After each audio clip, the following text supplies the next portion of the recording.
Jay here, Full Time Devils. This is the Full Time Devils podcast. It's episode 40 something. I forget. I think it's 47. Don't quote me. Might be 48. Don't quote me. Joining me today is Angelina Kelly. Angelina, welcome. Hello. Is this one of your final appearances before you? It is one of my final appearances. Yes. She's one of the last ones. Going to Germany. The Germans, but I'm sure you'll. Is that I'm allowed to say that? Is that racist? I'm sorry if it is. But I'm sure you'll be joining us via Skype. Yeah, and hopefully I'll be. I won't. Sorry, let me rephrase that. You will be joining us. Via Skype. I will be. I have no option. Yes.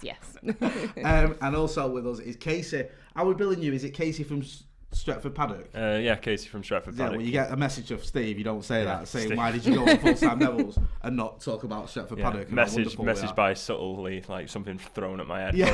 Like, mention Stretford Paddock. No, I'm from Stretford Paddock, yeah. So I might have seen me on there. You probably seen me on here a couple of other times. As I was discussing with you beforehand, Jay, our last fantastic podcast project. I tell you what, right, if you want the lottery numbers or you want to earn some money off betting, come to me and him. We'll tell you the numbers and then just do the exact opposite, and you'll have it. Tell the listeners and viewers, Casey, what we declared last time me and you were on here together. Well, I mean, I got 1 out of 3. I said we signed a striker on loan, which actually ended up happening. But we said Fernandez wouldn't sign, and then I think the next day he did. Yeah. And we said that the United chanting was only chanting. There was nothing going to happen from it. They weren't going to try and set fire to Ed Woodward.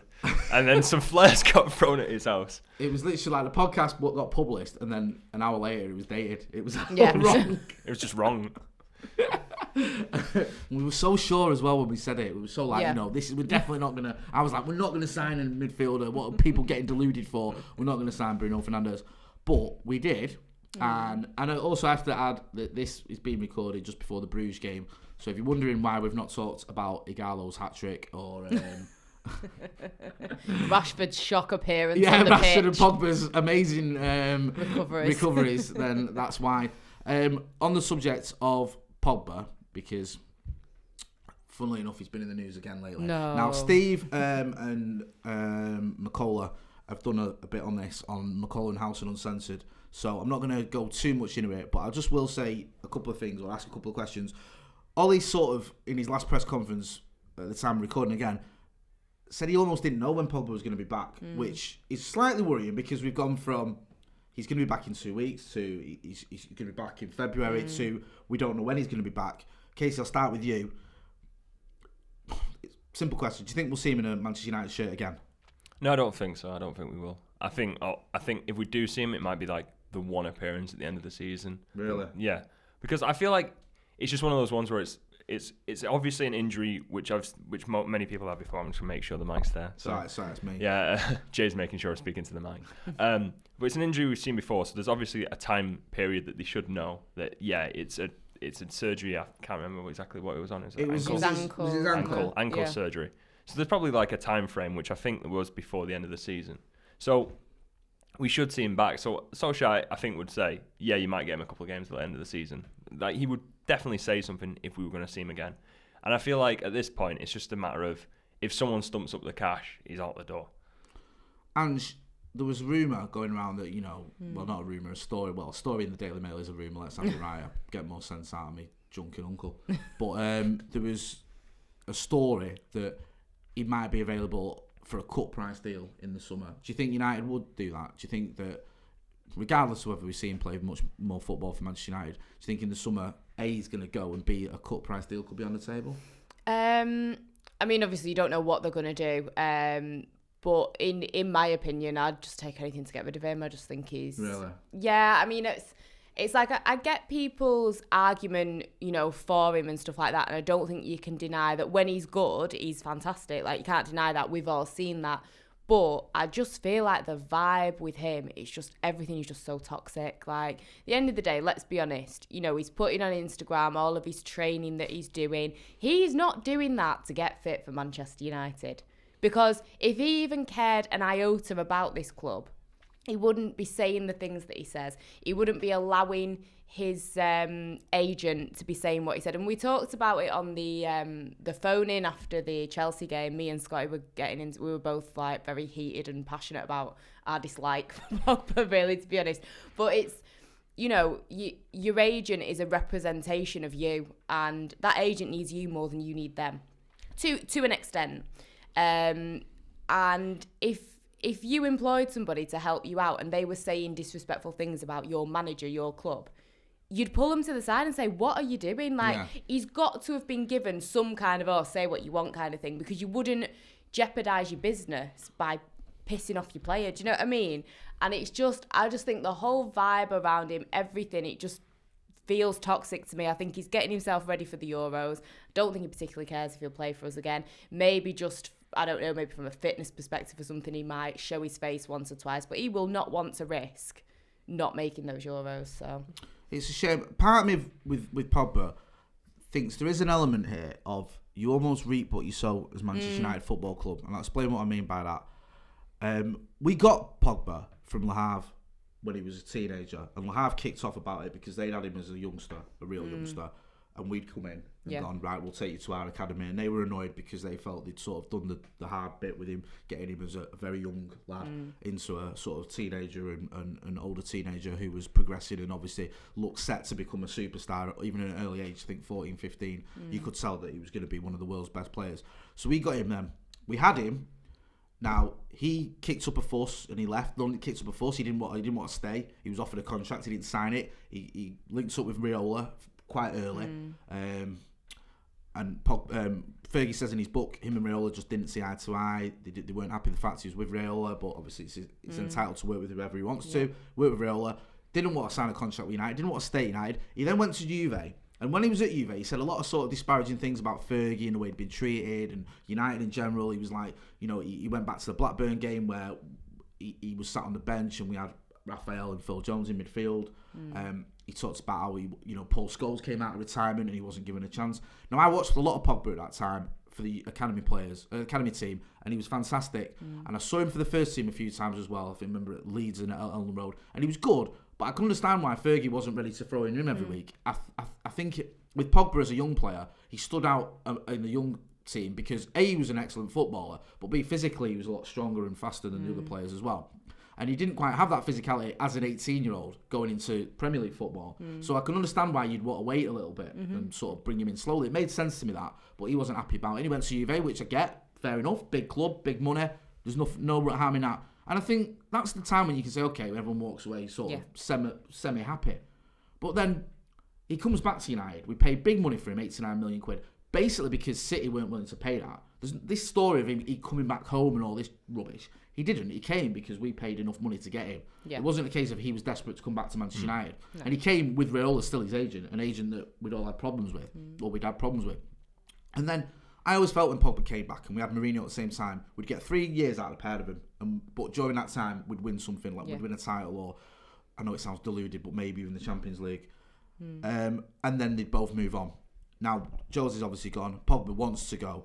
But everyone's sort of shocked at this or surprised. I'm not. Because I think all the signs were there, and he didn't want us to stay in the first time round. He came back the second time round on a big money move, basically because we were the only ones prepared to pay it. And then after a few years, he wants to move on. And I get it. I think, okay, I can live with that. But what's happened is we've got in this sort of quandary where no one's willing to pay or no one's going to pay the money we wanted. So he's stuck here. And I think if he is stuck here, then he's got a sort of duty to act a certain way. And I agree with you on the Raiola front. I'd be very surprised. I know it's a completely different player. I don't think I'm comparing the two. But I'd be very surprised if Raiola came out and slagged off Solskjaer on behalf of Jesse Lingard. Exactly. I don't think Jesse Lingard would let him do that. Now, I get Jesse Lingard and Paul Pogba aren't on the same levels. But you understand where I'm coming from. I don't think that would happen. Yeah.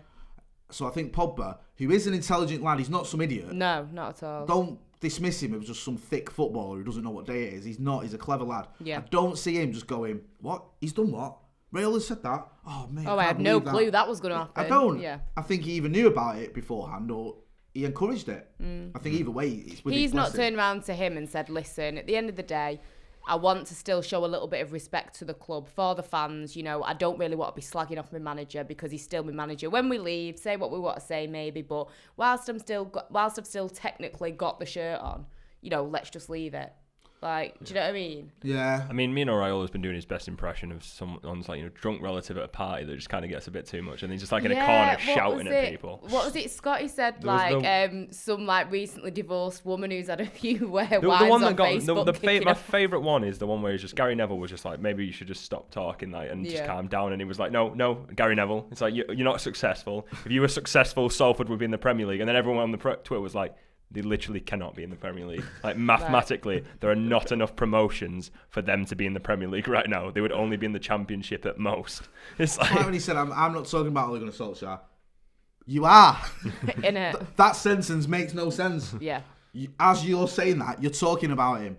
And you just need to stop it. And I think the whole Pogba thing, we all need to move on one way or another.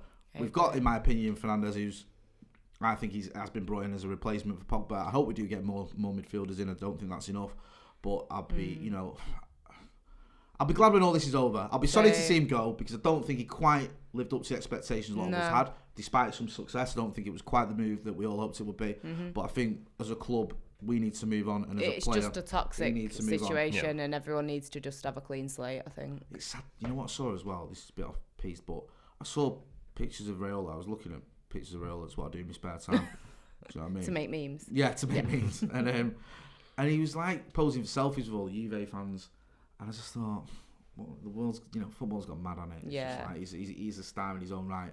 When he's an agent who many of us would just wish would go away. Enough about Paul Pogba though.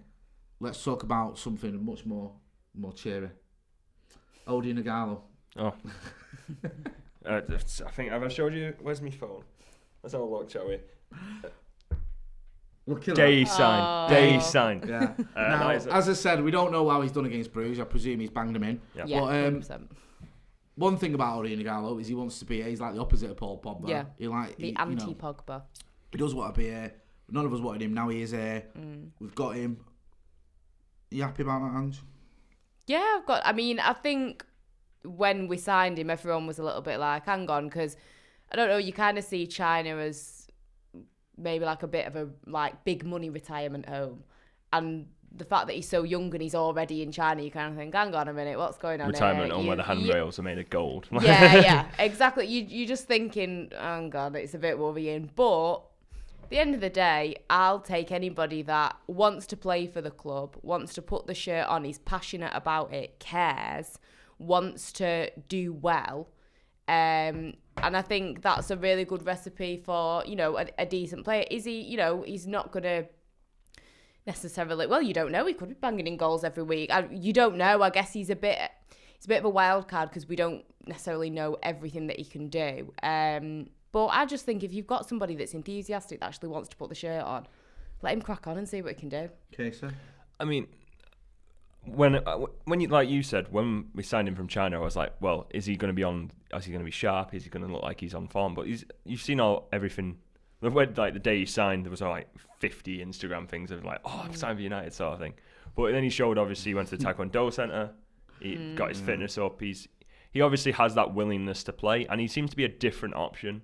For 6 months on loan, he looks like he's obviously got some strength on him, which Martial doesn't seem to have. He can, in that small. I mean, I've only seen 5 minutes the guy play for United, but he seems to be able to hold people off and keep the ball and sort of thing. And he nearly scored. Willy Caballero, I have never screamed so much. If he'd have scored, that would have been absolute carnage.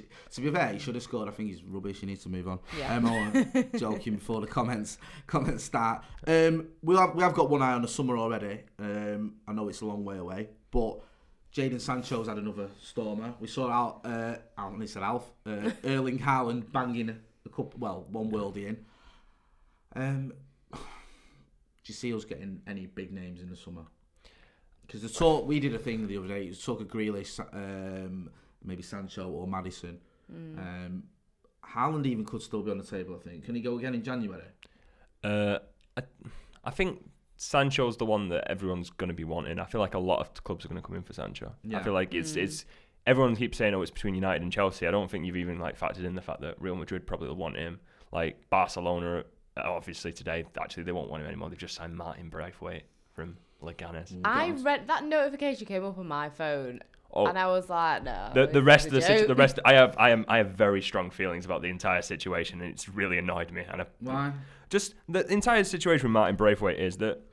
It sounds right. You know, you say Martin Braithwaite. It sounds like someone who does your gas cookers. Innit? He doesn't sound like a Barcelona So player. Martin Braithwaite's been on the phone. He says you got that spanner you borrowed off him. So they've got 2 players injured. They've got Dembele and they've got Suarez injured. I think Suarez is injured till May. And Dembele's over 6 months. Obvious replacement. I've never forgiven Dembele for the Scousers, by the way. So, under La Liga rules, Barcelona can appeal to them, and then they're allowed to sign a player outside of the transfer window. Right.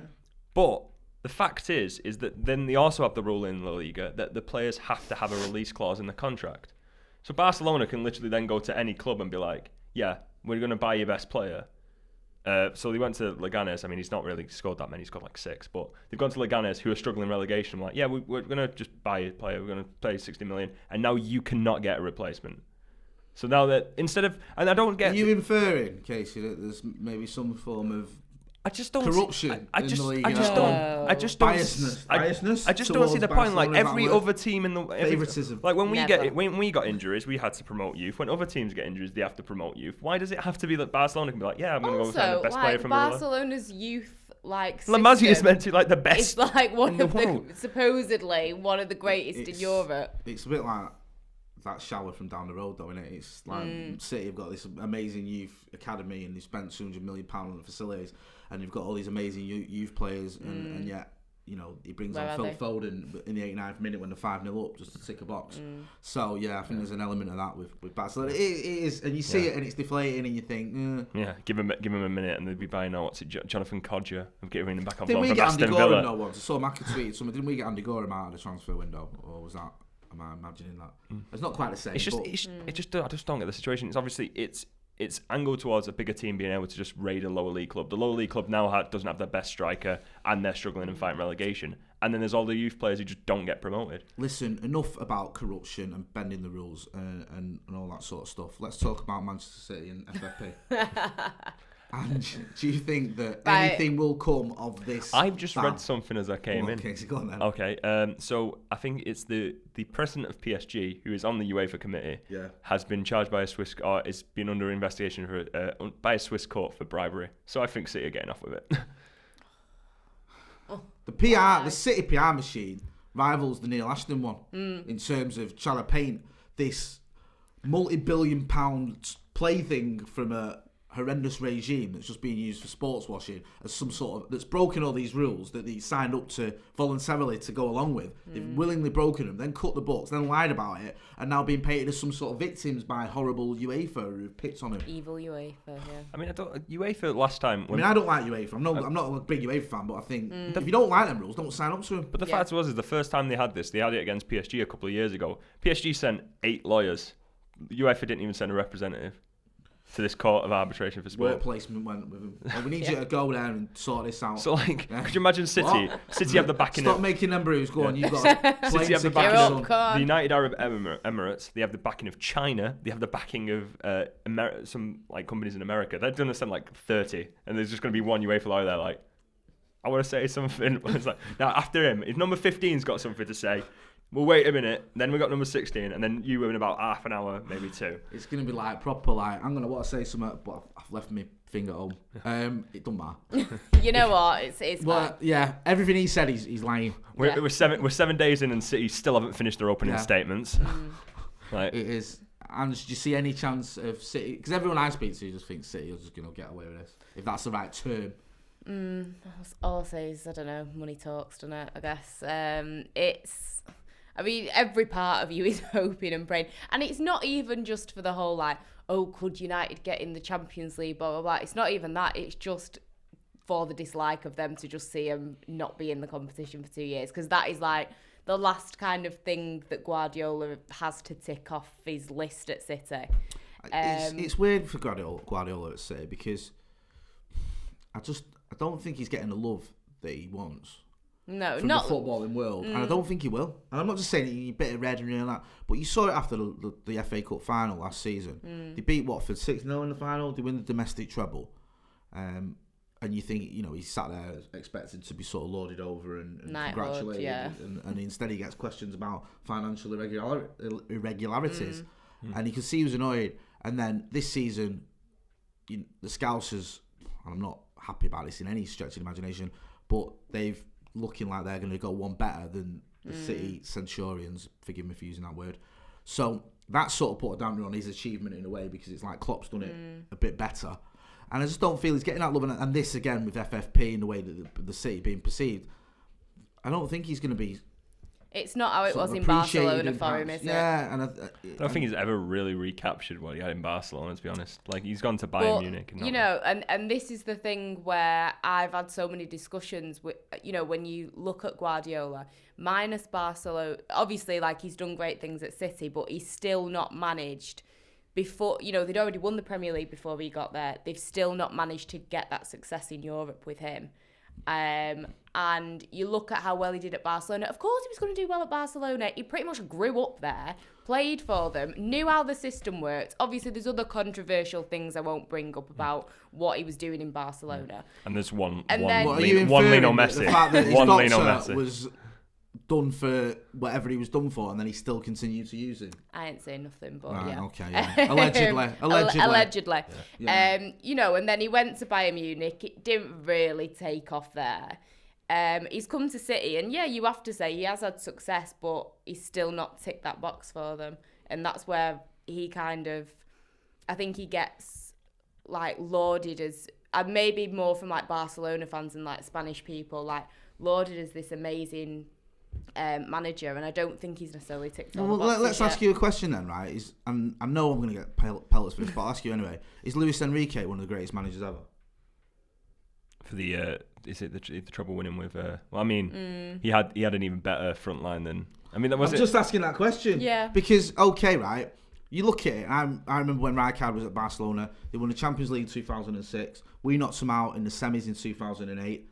But you could see, with Xavi, with Messi especially, there was a core of world-class players to build around. Yeah. Now, don't get me wrong, I'm not belittling what Guardiola did at Barcelona. He did a very good job. But Mourinho came into Real Madrid with all the chaos that goes with Madrid. That was some of the best years. Watching those Clásicos in those But he still managed to win the title. He still managed to win the Liga. And then Guardiola more or less said, right, I've had enough, I'm going. Yeah. Went to Bayern Munich, didn't get to a final, get to a Champions League final. I'm not being funny, but walking the Bundesliga with Bayern Munich, when it's you've been not a great financially as well. I think you could probably do that. I could at least get him into the top 5. 100%. Yeah, isn't like a massive achievement. He comes to City.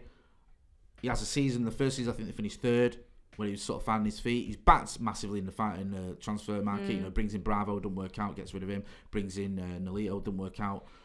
But, brings in the likes of Kyle Walker, the likes of Mendy. Kicks out Joe Hart. Yeah. Also, City laid foundations for him, bringing in the likes of Sterling and De Bruyne, knowing that he was coming. Yeah.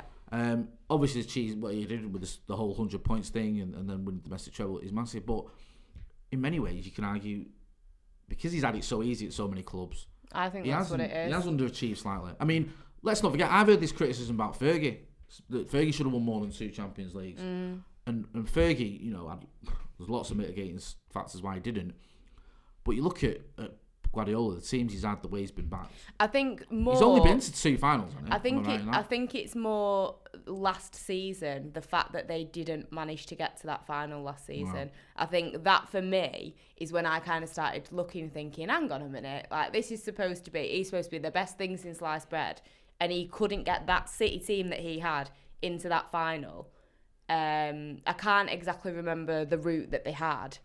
But well, it was Spurs who knocked them out in the season before. At the end of the day, won it. So and that's the 2 thing. English teams that by rights you're a lot better than. Yeah. That have knocked him out of the Champions League.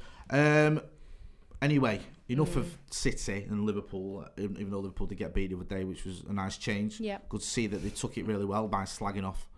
Oh, yeah, they said the ref. They said one of the ones was like, as you can see, before Atletico scored, we should have had a throw in. I was like, that's just one of those. Only they could win like every game bar 2 and still moan complain or about whatever it is. I've got a bit of a announcement. It's nothing grand. Right. Well, it is grand actually. I shouldn't say that.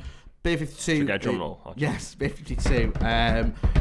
have been in touch again, and I don't know if you know about Beer 52, they do craft beer sets as well. So what you do is you sign up, they send you a box of beers, and it's all beers from around the world, so from like Scandinavia, California, South Africa. And if you use the code the link that's in the description, www.beer52.com/devils, and cover just £4.95 in packaging, then you'll get a case of beer, and you get 2 free extra beers, so that's 10 free beers in total as well.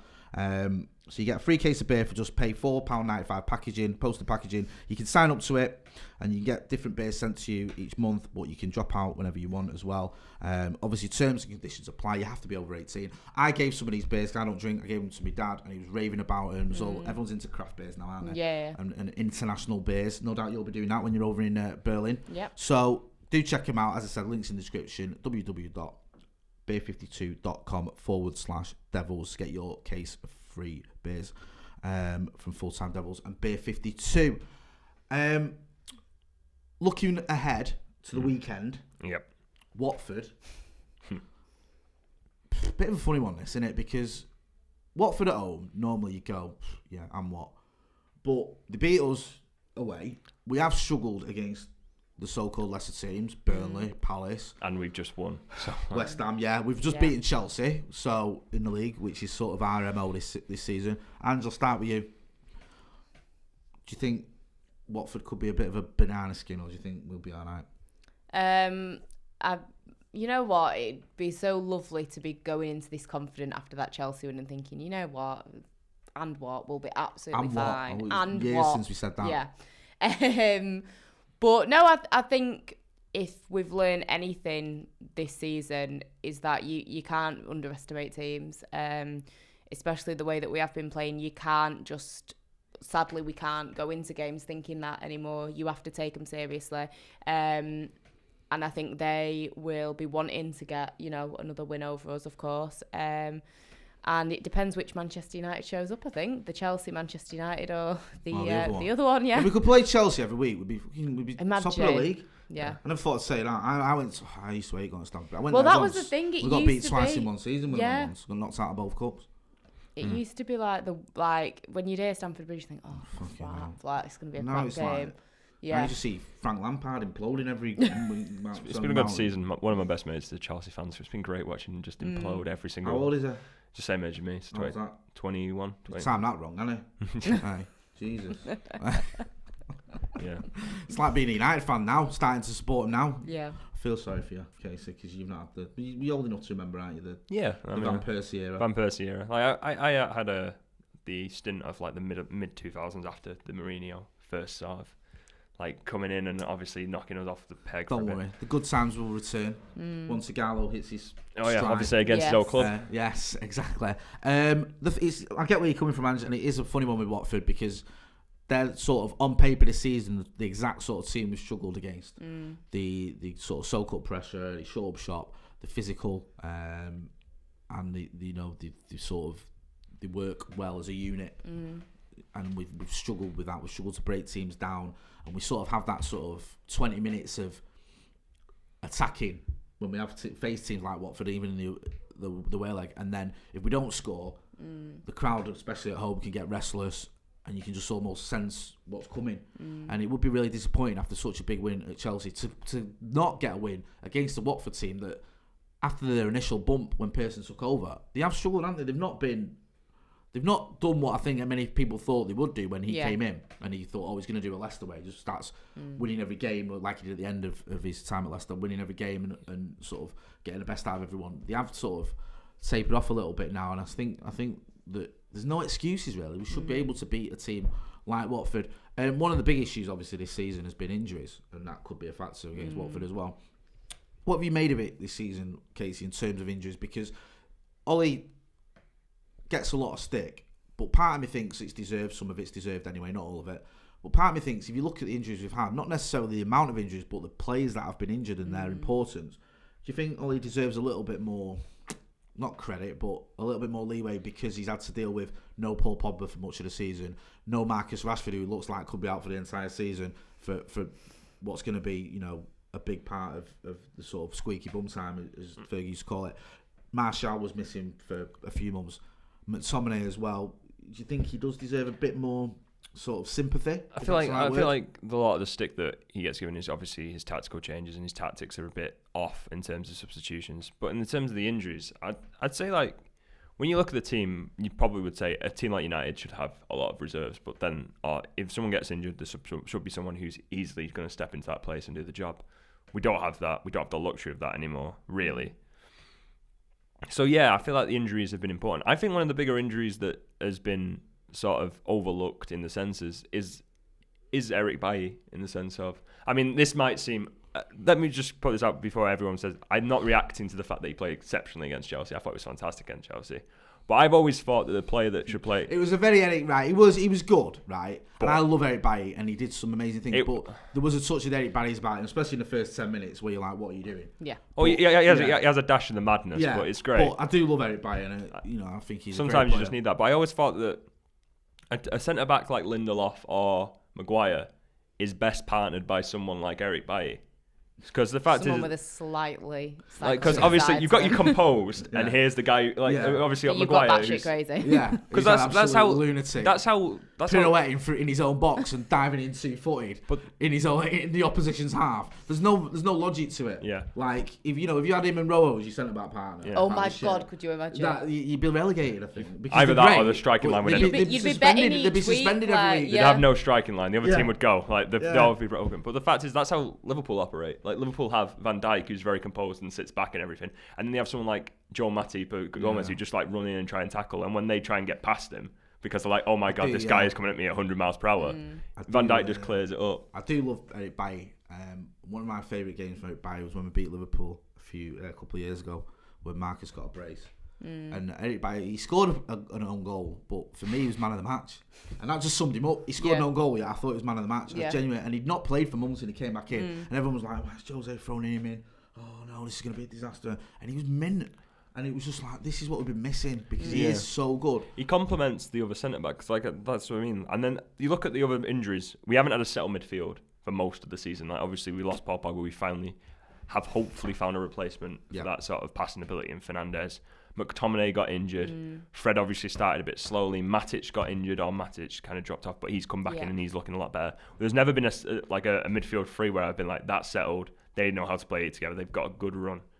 And then obviously, we've got them that we don't even get into the forward line of we've had Rashford injured. We sold our best striker. Oh no, whoa! We sold our most prolific striker, Alexis Sanchez. We sold our best striker. We sold our most prolific striker in terms of stats and everything. Do you know what I can't be doing with as well is when Lukaku scores and the timeline's just awash with, why did we sell Lukaku? Because he works in the system. He doesn't work in our system. It wasn't the fact we sold him; we just didn't replace him. Yeah, that's the thing, innit? Why didn't we replace him? Because let's not forget, the same people that are tweeting out were doing memes of him to Benny Hill music when he was at United. Yeah, so it's not like they were the ones that said he was wearing jeans and Timberlands, like when he was trying to control the ball. Like the fact he does well at Inter is the fact that he doesn't have to touch a ball more than once. Exactly. And if you look at his record, 42 goals in 96 games, he's very good. But his record after 10 games was 10 goals. He's very much in fits and starts. Do you know what I mean? Like he'd go 10 games scoring and then 10 games without scoring, or 9 games without scoring. And some of those games where he wouldn't score would be the games you needed him. And also, some of the games he scored, like I honestly didn't understand the defending, because whenever he touched the ball, people just stood off and waited for him. Well, he was a big part of 4-0 FC, wasn't he? Yeah. So, and you remember the derby as well at Old Trafford where he set up 2 City goals? Was it that game against? Remember? It was the game against PSG. I mean, all right, if you're not you scoring. block some of these things out, don't you? Fair enough, you're not scoring. That's one thing, but to actually assist the opposition twice I think in the derby. It was the game against PSG where he scored. I think it was PSG, yeah. And I remember he got the ball to feet, and I just saw both the PSG centre-backs just step off him and like, we're going to hold a line. I was like, don't let him get the ball under control. Like, if you're a defender for the other team, don't give him more space. You know like just step in and he'll lose it. You play like 5-a-side or 11-a-side, and you're like, on his touch, get on him. Like, you can't control it, get on him. And you said that. I hear it often. But that's like with Lukaku, isn't it? If the ball's on to, get on him straight away, because it's going to take him at least 3 touches to get that under control. But, it's like, are you going to say now we should have kept Ashley Young because he scored the other week? Because if you watch that goal, 100%. He runs at it. My thoughts on Ashley Young, great leader, captain legend. He runs 75 yards with no one challenging him.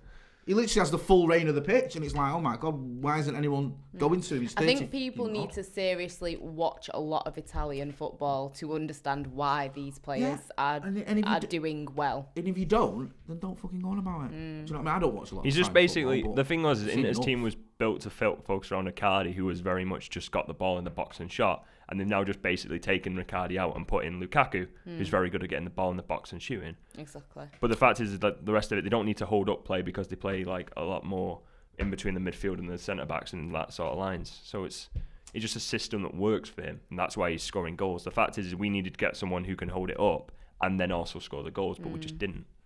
On sadder topics, at the time of recording this, Harry Gregg died this week. I know House and McCall have spoken about this, but you know it's not just like we'll only speak about it once. Legend on and off the pitch, big part of the sort of not just what happened at Munich. He obviously rescued people, but rebuilding as well, getting the red flag flying again because he was back in goal 13 days later, keeping a clean sheet as well. Which, I watched the Busby documentary recently. We all went to see it, me, Gaz, and Steve, and it was just amazing that this happened, and that Jimmy Murphy says to him, to him and Bill Fowkes, who just watched after teammates die, and in Harry Gregg's case, actually dragged some of them from the wreckage, said, "You're playing in the next game." Almost didn't give him a choice, but that was I think that was sort of the mentality as well. Yeah. But yeah, big legend, big part of what Manchester United are about as well, and I think it's right. I don't want to get this. People say, "Oh, you live in person." You should appreciate what you've legends and the good times that you've had. Stupid. Yeah. Just because something happened, like, oh God, it happened 5 years ago. Forget about it now. It didn't happen. Like, you can't celebrate it still. Yeah, it'd be absolutely wrong to not remember them and acknowledge them and respect what they did. And if one person's listening to this podcast or who's watching this and didn't know who Harry Gregg was, and they go out and Google him or have a search and realise what he'd done, then I'm all for that, because there's some people that sort of transcend just about the playing ability. It's what they've done off the pitch as well, and he's one of those people who had did so much for Manchester United, both on and off the pitch. I think it was Chucky that had tweeted, and he actually told me about it as well, that he'd been to his house not that long ago. Brian McClare, he went to his house. Yeah, he went to his house not that long ago, and I remember him telling me about it, and he was like, because I think he had quite a bit of memorabilia at home as well or something, and he was saying he was such a nice guy. He said not just because he was such a great footballer, he said, but the stories that he had to tell and the way he told them. He said it was one of the most entertaining afternoons. He said, and I remember him saying, he's like, I'll always remember that. It was amazing. It's a bit sad as well. Obviously, it's very sad what happened at Munich, but I think he missed out on a title. He came that season of Munich, so he didn't win anything that season. Obviously, lost in the FA Cup final, one of the worst fouls I've ever seen in my life. But we won't get into that.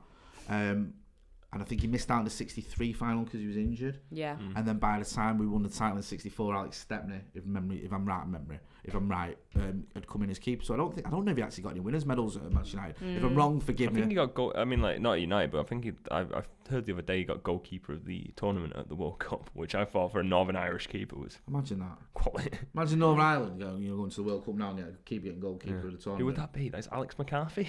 I don't know.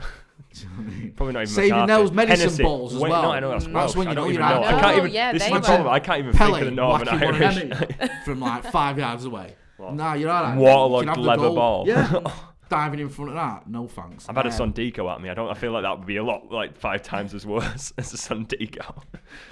I actually broke my arm trying to save one of 5 sides. So that shows you how hardcore I am in goal. Wally of the week, guys. Casey, I'll start with you. Who's your Wally of the week? Oh, that's a hard one. I've already given my piece on La Liga regulations as being my Wally of the week. I'd go Raiola. I mean, he just seems to be... I mean, not really a Wally because I don't think he particularly cares what people think of him. He's going to get his clients. He's going to get his moves because he's not the commodity in that matter. Do you know what annoys me as well about his tweets as well? It's actually gobbledygook. If you read it... That's what I mean. It doesn't mean anything. Yeah. No. It's like when he had a go at Scholes there. And if he's like, imagine Paul Scholes trying to find Paul Pogba a club, he would have many sleepless nights. What does that mean? It doesn't mean anything. If you actually decide, deconstruct it, it's meaningless. I mean, it could. It's just gobbledygook. Many sleepless nights. It's like. What's that mean? That means fuck all.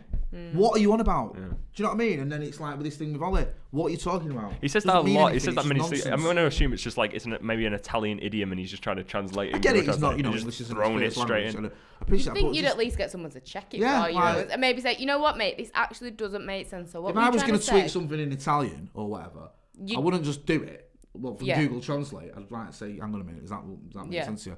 But yeah, he just spouts nonsense. Andrew's your Wally of the week. There's so many. So many. Oh, yeah. This is gonna be a Shout 3-hour-long out, special. yeah. Shout out to the housing situation in Berlin. That is my Wally of the week because Do you know I'm what? supposed to be moving there next week and I have nowhere to live. So I'll tell you something. I definitely didn't expect the Housing Association of Berlin yeah. to be Wally of the Anyone, week this yeah, week. basically. It's just slightly below the Football Association in Berlin, Yeah. which is Yeah. the Housing Association, the HA. Yeah, that was I would have that was thought- extremely irritating to me I would have thought recently. that, again, I might be crossing the line here, but I would have thought that the Germans were quite efficient in dealing with things like housing. They would have been like, right, No. here you go. They're renowned for their efficiency in their organisation. No. Is that not the case? No. Oh, okay. That well. is all I have to say. You know what? There's a few that I could get into, but I'll leave it at that. I could go into the Old Brits. Trafford next week or the weekend. You should start a chant. You can stick your German Housing Association Yeah. up your ass, and I think that'll get a lot of traction. I was gonna go into Or more build a kind bonfire. No, let's not go there. I could have gone into Brits territory because that was. Go on. But I won't. 'Cause Man, it's the just gonna Brits. say- Go on. No, the I can't remember her name. The MP that came out and had a go at Dave for his performance. Well, I know Because he called Boris Johnson racist, and she was like, "No, he's not. He's not." It's like that's so Oh, wrong of him to Prissy say. Patel? Yeah, I know Mac has been having a dig at her because she's not flavour of the month for many people. And Yeah, I can't be doing with her. like don't want to hate on Berlin too much, so she can be it instead. Prissy Patel. She's been doing. People have accused her of bullying, haven't they, as well? We try not to get political on No. this show, but all I will say is just don't vote Tory. My Wally of the week. I don't know. It's so obvious, isn't it, to say Raiola that she just, I'm just struggling. No, that's to why I see. nicked it first. I was I like, know, yeah, I'll get in there. I mean, I could have gone for something else. The next answer was Housing Association of Berlin. Yeah, so. yeah. No, actually, I will go differently. I'll go with Adrian Durham because I don't like giving him our time, but it doesn't really matter because he's got his own show, so you can get it anyway. After Raiola and Simon Jordan had a little bit of a set two on Really, talks, I forgot you had that one, actually. That's yeah, number one. which I thought Simon Jordan, for all his faults, was actually quite good in the way he did it. And, he's obviously got a bit of skin in the game, the fact he doesn't like agents because he had to deal with them as a football owner, as a former club owner. But I thought he made some really good points. And then Adrian Durham's come out and said, well, maybe Paul Pogba and Raiola are bigger than Manchester United. And he's also stuck up for City as well, so I just think he's a bit of a wally. He does what he does to get a reaction. He's got one out of me, so well done, but he's still my Wally of the week. Yeah. And before you go to Berlin, when can people find you? Well, they can find you when you're in Berlin. Actually. Yeah. I won't be like you haven't disabling got- all social media. I'm it's not like you haven't got disappearing. Wi-Fi in Berlin. Yeah, well, not in some of the flats I've tried to look for, but no, just anywhere, just Angelina Kelly. Just search I'll out say me. Salford, Berlin. Yeah. That's all you need to know. Casey, go on. Talk to us. Oh, yeah. Steve give you a script to read. Steve's not giving me a script. You obviously can find me on Stretford Paddock. I'm on there a lot. We have a lot of content. We have a lot of random stuff. We have a lot of news, all that sort of I'd thing. like to apologise as well to Stretford Paddock for walking into their live stream yesterday. Yeah. There was a sign outside the door that said "Do not enter," which I didn't read. I thought because it was like one of those. We got one of that. It was like that, but not with. But with Steve do not Jim. enter on it. Yeah. It's pretty easy But, to yeah, notice. My little brain was too small to walk and read at the same time. It's not happening. Just walk straight in. So I walked in and I went, oh sorry, I didn't realise you could. Not live, is it? And they went, yeah. I was like, right. And then I looked on my phone and I had a message from Steve saying, careful when you get in because they're recording, so don't come in. Yeah. So apologies to Stretford Paddock. But yeah, Twitter at Casey_Evans_. It's a lot. I just want my name and my Twitter handle there. And then, yeah, pretty much the same. If you, We'll have you back on here as well, mate. Don't you worry about that. So I'll probably be around.